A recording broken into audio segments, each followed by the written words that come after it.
নির্বাচনী সমঝোতা চূড়ান্ত। জামায়াত নেতৃত্বাধীন জোটে কুড়িগ্রাম-২ আসনে লড়বেন এনসিপির ড আতিক মুজাহিদ।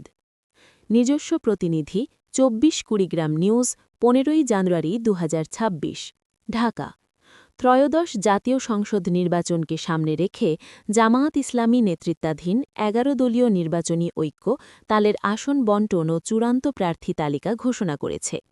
এই জোটের অধীনে সারা দেশে ২৫৩টি আসনে প্রার্থীরা প্রতিদ্বন্দ্বিতা করবেন। এর মধ্যে অন্যতম আলোচিত দল জাতীয় নাগরিক পার্টি এনসিপি লড়বে ৩০টি আসনে। অত্যন্ত গুরুত্বপূর্ণ বিষয় হল কুড়িগ্রাম-২ আসনে এই জোটের প্রার্থী হিসেবে এনসিপির কেন্দ্রীয় নেতা ড আতিক মুজাহিদের নাম চূড়ান্ত করা হয়েছে।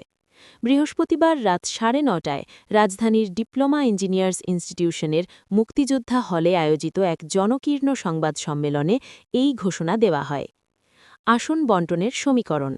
সংবাদ সম্মেলনে জানানো হয়, জোটের প্রধান শক্তি বাংলাদেশ জামায়াত ইসলামী লড়বে ১৭৯টি আসনে।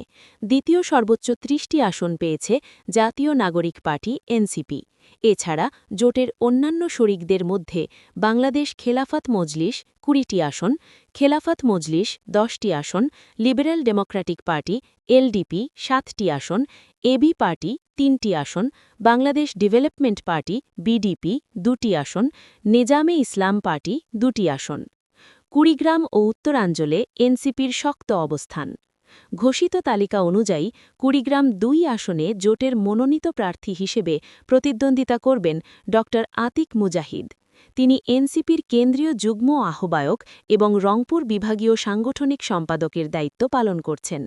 তার মনোনয়ন পাওয়ায় কুড়িগ্রামের রাজনৈতিক মহলে বিশেষ উদ্দীপনা দেখা দিয়েছে। এছাড়া উত্তরাঞ্চলের অন্যান্য গুরুত্বপূর্ণ আসনের মধ্যে পঞ্চগড় ১ আসনে এনসিপির সার্জিস আলম এবং রংপুর ৪ আসনে দলটির সদস্য সচিব আক্তার হোসেন প্রতিদ্বন্দ্বিতা করবেন। এনসিপির ৩০ আসনের তালিকায় যারা আছেন। ছবির তথ্য ও দলীয় সূত্র অনুযায়ী এনসিপি যেসব আসনে লড়ছে তার মধ্যে উল্লেখযোগ্য হল ঢাকা বিভাগ, ঢাকা ৮, ৯, ১১, নাহিদ ইসলাম ১৮, নাসির উদ্দিন পাটোয়ারি ২০ এবং গাজীপুর ২, নরসিংদী ২, নারায়ণগঞ্জ ৪, মুন্সীগঞ্জ ২। অন্যান্য বিভাগ কুমিল্লা ৪, হাসনাত আবদুল্লাহ, নোয়াখালী ২ ও ৬, আব্দুল হান্নান মাসুদ, চট্টগ্রাম ৮, লক্ষ্মীপুর ১, ব্রাহ্মণবাড়িয়া ২ ও ৩, বান্দরবন, পিরোজপুর ৩, সিরাজগঞ্জ ৬, টাঙ্গাইল ৩, ময়মনসিংহ ১১, নাটোর ৩ ও দিনাজপুর ৫। গণতান্ত্রিক উত্তরণের অঙ্গীকার।